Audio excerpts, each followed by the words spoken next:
Subscribe करें हमारे अपने यूट्यूब चैनल आमी तैयारी को और प्रेस करें बेल आइकन, जिससे आपको हमारे चैनल से रिलेटेड अपडेट्स सबसे पहले मिल सके। जय हिंद। स्वागत करते हैं आपका हमारे अपने YouTube चैनल आमी तैयारी पर। तो आज की जो हमारी बायोलॉजी की क्लास है, इसमें हम सभी कल हमने लैंगिक जनन पे छोड़ा हुआ था। लैंगिक जनन के प्रकार को जानकर अलैंगिक जनन लैंगिक जनन, ठीक है, लैंगिक जनन पर ही हमने छोड़ा हुआ था। लैंगिक जनन के प्रकार को हमने जानकर छोड़ा हुआ था।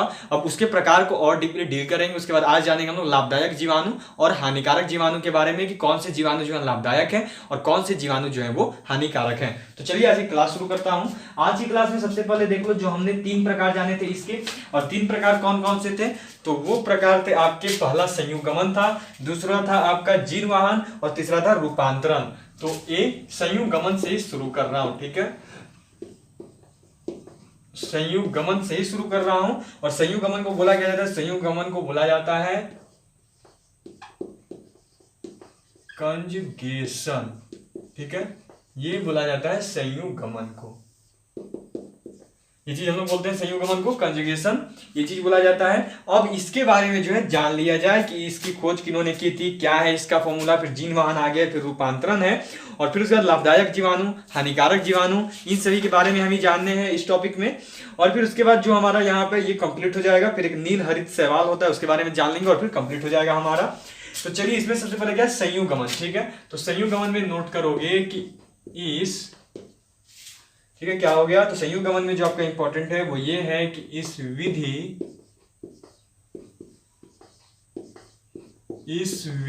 की खोज, ठीक है, संयुगमन में नोट करना, इस विधि की खोज लेडरबर्ग तथा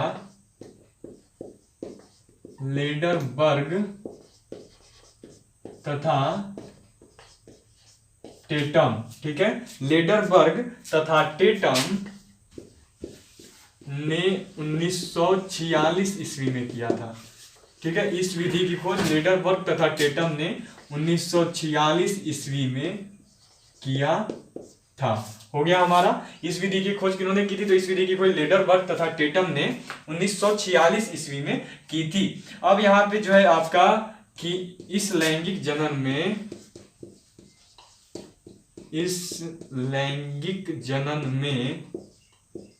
ठीक है, इसमें जो है वो ये है कि इस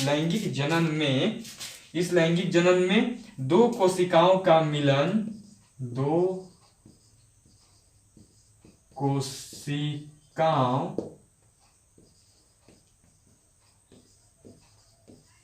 कोशिकाओं का मिलन तथा इस लैंगिक जनन में दो कोशिकाओं का मिलन तथा डीएनए का रूपांतरण होता है, ठीक है, तथा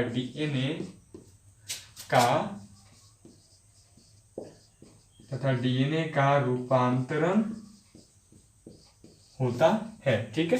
देखो, इसमें से जो आपका क्वेश्चन बन रहा है वो ये है कि संयुगमन विधि की खोज किन्होंने की थी? तो लेडरबर्ग और टेटम ने। कब की थी? तो 1946 ईस्वी में की थी। उसके बाद है आपका इसमें जो इंपॉर्टेंट वो ये है कि किस लैंगिक जनन में दो कोशिकाओं का मिलन होता है। तो वो लैंगिक जनन है आपका कौन सा? तो वो है संयुगमन जनन, ठीक है। पूछा जाएगा कि किस लैंगिक जनन में दो कोशिकाओं का मिलन होता है, तो वो कौन सा जनन है? तो वो है आपका संयुगमन। और फिर उसमें पूछा जाएगा कि डीएनए का रूपांतरण किस जनन में होता है? तो डीएनए का रूपांतरण जो है वो संयुगमन नामक लैंगिक जनन में होता है। चलो, ये हो गया हमारा। अब इसके बाद इसमें जो है बी नंबर देख लेंगे, ये हमारा कंप्लीट हो चुका है यहाँ पे। अब इसके बाद इसमें नेक्स्ट देखते हैं जो कि आपका बी नंबर है, और बी नंबर में क्या इंपॉर्टेंट है उसको हम लोग यहाँ पे जो है समझ लेंगे, ठीक है। तो चलिए, अब शुरू करूंगा आपका बी नंबर। और बी नंबर में जो है आपका, आप सभी ने यदि कल क्लास किया होगा तो आपको पता है कल की क्लास में बी नंबर में हमारा क्या होने वाला था, बता दिया था। तो बी नंबर में जो हमारा नेक्स्ट पॉइंट है वो है आपका, देख लो, जीनवाहन, ठीक है। नेक्स्ट में क्या है? तो नेक्स्ट में है बी नंबर में हमारा जीनवाहन, ठीक है। तो ये लो, मैंने इसे यहां से हटा दिया है। और अब जो है इंपॉर्टेंट वो है आपका जीनवाहन। ये नंबर हो गया हमारा। अब देख लेंगे बी नंबर, और बी नंबर में क्या है? तो बी नंबर में जो है वो है आपका जीनवाहन, ट्रांसडक्शन जिसे लिखा जाता है। क्या हो गया? तो अब है आपका, देख लो, जीनवाहन जिसे लिखा किया जाता है, तो जिसे लिखा जाता है ट्रांसडक्शन, ठीक है। क्या हो गया? तो ट्रांसडक्शन, ये चीज जो है देखो, इसको लिखा जाता है जीनवाहन को, ठीक है। क्या लिखते हैं? तो इसे लिखते हैं ट्रांसडक्शन, ये चीज से लिखा जाता है। अब यहाँ पे जो है आपका कि इसमें जो इंपॉर्टेंट है वो ये है, इसमें जो इंपॉर्टेंट पॉइंट है वो ये है आपका कि इस जनन की खोज, ठीक है, इस लैंगिक जनन, इस लैंगिक जनन की खोज, इस लैंगिक जनन की खोज जेंडर, ठीक है, इस लैंगिक जनन की खोज जेंडर एवं लेडरबर्ग ने, जेंडर एवं लेडरबर्ग ने 1952 में की थी। कब की थी? तो 1952 में की थी, ठीक है। इस लैंगिक जनन की खोज जो है जेंडर एवं लेडरबर्ग ने 1952 में की थी। अब यहाँ पे जो है आपका कि इस जनन के अनुसार,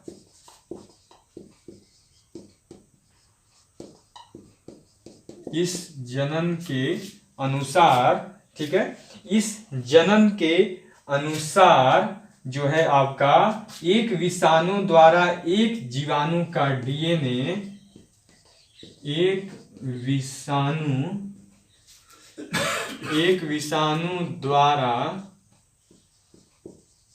एक जीवाणु, ठीक है, एक विषाणु द्वारा एक जीवाणु का डीएनए, एक विषाणु द्वारा एक जीवाणु का डीएनए दूसरे जीवाणु के डीएनए में मिल जाता है, दूसरे जीवाणु के डीएनए में मिल जाता है। हो गया। इस जनन के अनुसार एक विषाणु द्वारा एक जीवाणु का डीएनए दूसरे जीवाणु के डीएनए में मिल जाता है। हो गया हमारा, ये हो गया इसमें। अब जो है देख लो, इसे यहां से इरेज कर दूंगा, आपने यहां तक नोट कर लिया होगा। और इसे अब इरेज करने के बाद जो है हम लोग नेक्स्ट में समझेंगे कि नेक्स्ट में हमारा कौन सा पॉइंट है और नेक्स्ट में क्या इंपॉर्टेंट है। तो चलिए अब इसे यहां से इरेज कर रहा हूं और अब इसे इरेज करके आगे बढ़ेंगे। आगे जो है आपका इंपॉर्टेंट वो है थर्ड टॉपिक, थर्ड पार्ट जो था इसका, और वो क्या था, तो आप सभी को मुझे लगता है जहां तक याद होगा वो था रूपांतरण। वो क्या था, तो वो था रूपांतरण, जिसे इंग्लिश में बोलते हैं ट्रांसफॉर्मेशन। चलिए, तो इसे मैंने देखो यहां से हटा दिया है और अब हम लोग जो है रूपांतरण को जानेंगे, जिसे बोला जाता है क्या, तो ट्रांसफॉर्मेशन। ठीक है, तो चलो अब हो गया हमारा यहाँ पे ऑप्शन नंबर सी। कौन सा हो गया, तो अब हो गया हमारा यहाँ पे देख सकते हो ऑप्शन नंबर सी। और जिसे क्या बोला जाता है, तो जिसे बोला जाता है रूपांतरण। ठीक है, जिसे क्या बोलते हैं, तो इसे बोलते हैं रूपांतरण। अब रूपांतरण को इंग्लिश में क्या बोलते हैं, तो रूपांतरण को इंग्लिश लैंग्वेज में बोला जाता है ट्रांसफॉर्मेशन। ठीक है, रूपांतरण को इंग्लिश लैंग्वेज में बोलते हैं ट्रांसफॉर्मेशन। ये हो गया। अब चलिए इसमें देख लीजिए आप सब, जो इंपॉर्टेंट पॉइंट है वो ये है कि जीवाणुओं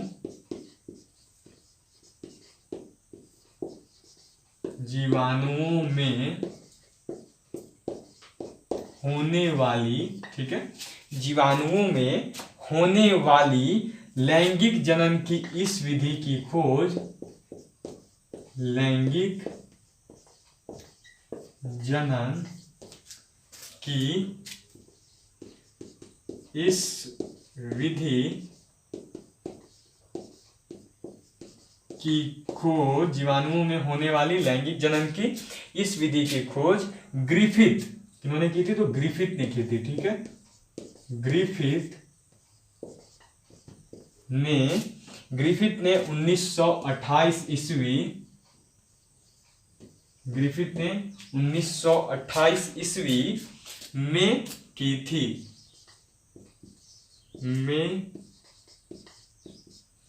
ठीक है। जीवाणुओं में होने वाले लैंगिक जनन की इस विधि की खोज ग्रिफिथ ने 1928 ईस्वी में की थी। अब देखिए यहाँ पे है जो आपका जो इम्पोर्टेंट है वो ये है कि इस विधि में जीवाणु इस विधि में जीवाणु इस विधि में जीवाणु बाह्य माध्यम से डीएनए का अवशोषण बाह्य माध्यम से डीएनए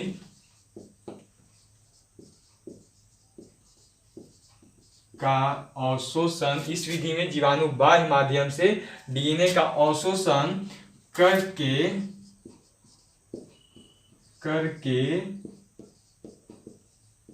आनुवांशिक रूप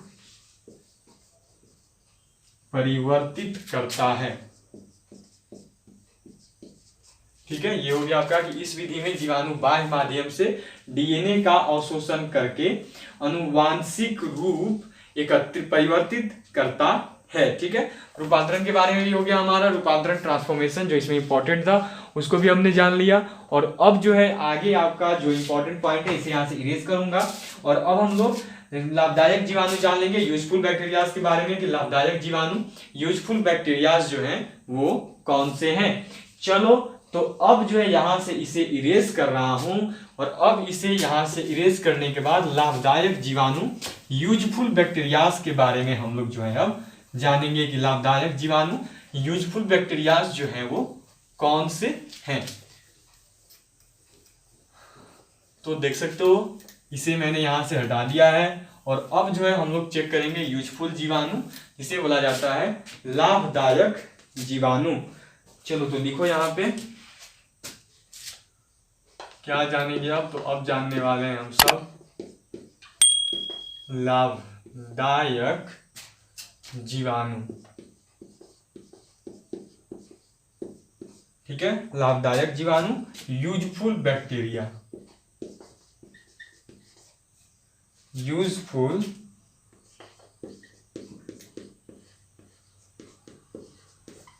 बैक्टीरिया। ठीक है, क्या हो गया, तो अब हो गया आपका लाभदायक जीवाणु यूजफुल बैक्टीरिया। तो यहाँ पे जो है आपका जो इंपॉर्टेंट है वो बहुत प्रकार के हैं। ठीक है, ऐसे हैं जिनका इंपॉर्टेंट बहुत ज़्यादा है, जैसे में चाय की पत्तियां में जो क्यूरिन पाई जाती है जो कि काट काट दाने के रूप में परिवर्तित करती हैं। फिर रेशों के रेटिंग में जो रेशे बनाए जाते हैं। फिर लैक्टिक अम्ल के निर्माण में जो आपका प्रोटीन को बनाने में मदद करता है। फिर आपका सिरका के निर्माण में जो सिरका अम्ल बनाते हैं। फिर दूध से जो दही जमता है उसमें भी इसका इस्तेमाल किया जाता है। जो भूमि में उर्वरता लाते हैं उनका भी इस्तेमाल होता है। तो सारी चीज़ों के बारे में हम लोग जो है जान लेंगे कौन कौन से पॉइंट इंपॉर्टेंट है इसमें। तो सबसे पहले नोट करोगे आप सब कि ए नंबर लिख के नोट करोगे दूध में दही का परिवर्तन। ठीक है, ए नंबर, और वो क्या हो गया, तो वो है आपका दूध का दही में परिवर्तन। ठीक है, दूध का दही में परिवर्तन। समझिए क्या हो गया। तो नेक्स्ट जो पॉइंट है हमारा वो है दूध का दही में परिवर्तन। ये जो है आपका सबसे यूजफुल बैक्टीरिया में सबसे फर्स्ट नंबर पे आता है, दूध का दही में परिवर्तन। ये हर किसी ने किया है, हर किसी ने इस चीज को अपनाया होगा। तो अब देखो यहाँ पर जो दूध में दही का जो परिवर्तन है, दूध से दही का परिवर्तन, अब यहाँ पे किस जीवाणु की वजह से ये परिवर्तन होता है उसको जान लिया जाए, क्योंकि पूछ दिया जाता है। पहले तो दिया जाएगा कि दूध से दही में परिवर्तन ये किसके कारण होता है, जीवाणु, विषाणु या शैवाल, किसकी वजह से, तो उसमें आपका जीवाणु। ठीक है, दूध से जो दही बनता है वो बनता है जीवाणुओं की वजह से, बैक्टीरिया की वजह से, ये इसको याद रखिएगा आप सब। तो अब जो है यहाँ पे यूजफुल बैक्टीरिया में फर्स्ट नंबर है कि दूध का दही में जो परिवर्तन होता है वो होता है बैक्टीरिया की वजह से। लेकिन किस बैक्टीरिया की वजह से होता है, किस जीवाणु की वजह से होता है, ये पहले जानना इंपॉर्टेंट है। तो करेंगे भी वही, जान लेते हैं। अब जो है यहाँ पे जो इंपॉर्टेंट है नोट करोगे आप सब इसमें कि लैक्टोबेसिलस। ठीक है, क्या हो गया, तो आपका हो गया लैक्टोबेसिलस। ठीक है, लैक्टोबेसिलस नामक जीवाणु,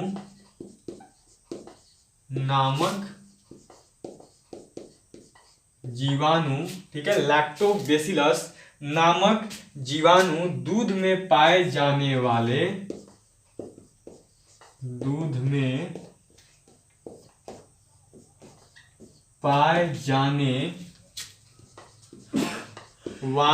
ठीक है, लैक्टोबैसिलस नामक जीवाणु दूध में पाए जाने वाले केसीन, ठीक है, दूध में पाए जाने वाले केसीन नामक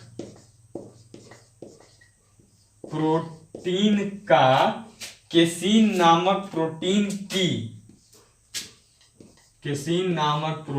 की छोटी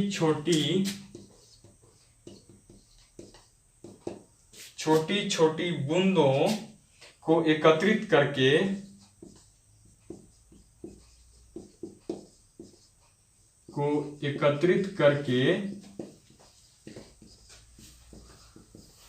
दही बनाने में मदद करता है, ठीक है, दही बनाने में मदद करता है। क्या हो गया?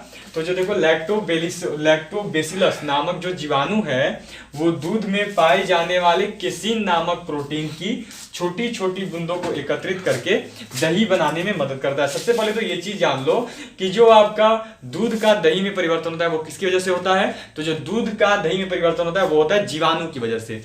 किस जीवाणु की वजह से होता है? तो वो जीवाणु है आपका लैक्टोबैसिलस, ठीक है। लैक्टोबैसिलस नामक जीवाणु से जो है आपका दूध का परिवर्तन होता है दही में, ठीक है। लैक्टोबैसिलस नामक जो जीवाणु है उससे जो है आपका दूध का परिवर्तन दही में होता है, समझ गए। लैक्टोबैसिलस नामक जीवाणु के कारण दूध का जो परिवर्तन है वो दही में होता है। अब दूध में कौन सा कण पाया जाता है, कौन सा प्रोटीन पाया जाता है, ये भी चीज यहाँ पे नोट कर लो। देखो दूध में केसीन नामक प्रोटीन पाया जाता है, ये एक अलग बन रहा है, इसको नोट कर लेना। जो दूध में है आपका किस प्रकार का प्रोटीन पाया जाता है? तो दूध में केसीन नामक प्रोटीन पाया जाता है। दूध में किस प्रकार का प्रोटीन पाया जाता है? तो जो दूध है, जो मिल्क है, उसमें पाया जाता है केसीन नामक प्रोटीन। कौन सा प्रोटीन? तो केसीन नामक प्रोटीन। अब चलिए आगे देखेंगे सिरका के निर्माण में। जो सिरका हम लोग बनाते हैं उसके निर्माण में कैसे मदद करता है, ये चीज अब हम लोग जान लेंगे कि कैसे हेल्प करता है आपका जो जीवाणु है, जो बैक्टीरिया है, वो सिरका बनाने में, और कौन सा योगदान देता है, उसमें किस बैक्टीरिया का कार्य होता है। चलो तो इसे भी देखो यहां से हटा दिया है, और अब जो है लिखूंगा बी नंबर, ठीक है। बी नंबर लाभदायक जीवाणु के बारे में जान लो, इससे होने वाले कार्य के बारे में। तो बी नंबर जो है आपका वो हो गया सिरका के निर्माण में। किसके निर्माण में? तो वो है आपका सिरका के निर्माण में, ठीक है। क्या हो गया? सिरका के निर्माण में, समझ गए। अब देखो जो सिरका के निर्माण में है आपका क्या पाया जाता है? तो शर्करा, ठीक है, शर्करा घोल जो शुगर सॉल्यूशन होता है, जो शर्करा का घोल होता है, जो चीनी का जो घोल बनाया जाता है, अगर एक तरीके से बोलूं तो शर्करा घोल का किण्वन कर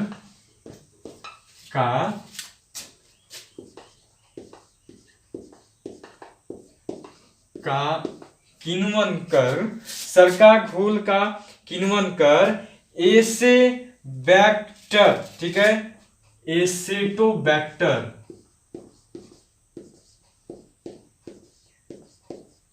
एसीटी,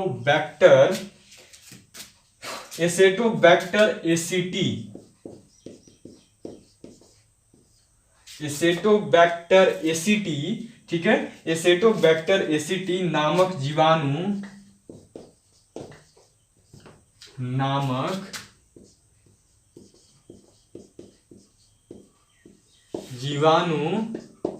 उसे शर्करा में परिवर्तित कर देता है, ठीक है। क्या हो गया? तो पहले देख लो, जो शर्करा बनता है वो किसकी वजह से बनता है? तो जीवाणुओं की वजह से बनता है। आपने समझ लिया, जो शर्करा बनता है वो किसकी वजह से बनता है? तो जीवाणुओं की वजह से बनता है। अब किस जीवाणु की वजह से बनता है? तो एसेटोबैक्टर एसीटी नामक जीवाणु की वजह से जो है आपका शर्करा का निर्माण होता है। किस जीवाणु की वजह से? तो आपका एसेटोबैक्टर एसीटी नामक जीवाणु की वजह से। अब यहाँ पे आगे देख लेंगे आपका कि अब आगे समझेंगे। आगे जो है आपका जो थर्ड नंबर है वो होता है, देख लो आपका चाय की पत्तियों के क्यूरिंग में। ठीक है, थर्ड नंबर क्या है, तो चाय के पत्तियों के क्यूरिंग में, ये है आपका थर्ड नंबर। नोट करोगे, बोले तो सी।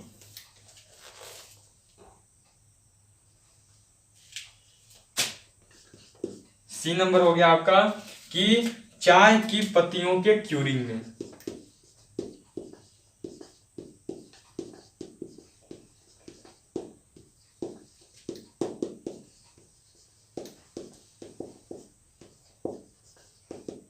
चाय की पत्तियों के क्यूरिंग में। ठीक है, तो चाय की पत्तियों के क्यूरिंग में जो जीवाणु मदद करता है वो है आपका कोंडिसेंस। ठीक है, माइकोकोकस लिख दे रहा हूं, ये जीवाणु देखो मदद करता है, सीधे लिख रहा हूं माइकोकोकस।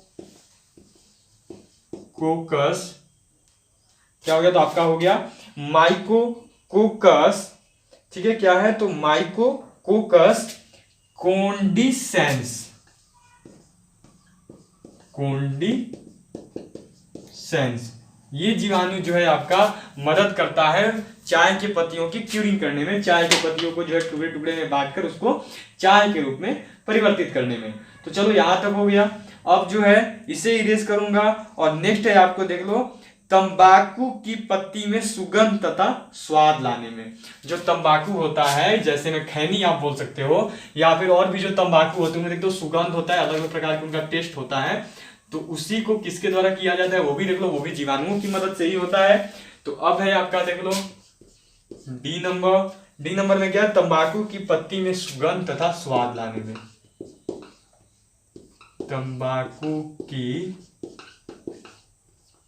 पत्ती में सुगंध तथा स्वाद लाने में। ठीक है, किसमें, तो तंबाकू की पत्ती में सुगंध तथा स्वाद लाने में। अब ये किसके द्वारा होता है, तो ये जो है आपका ये होता है जिस बैक्टीरिया के कारण, वो है आपका बेसिलस मेगाथेनियम। नोट करोगे, बेसिलस मेगाथेनियम माइकोकोकस। माइकोकोकस यही जीवाणु है जिसके द्वारा कि इसमें भी जो है आपका ये परिवर्तन होता है। चलिए अब यहां पे हो गया हमारा।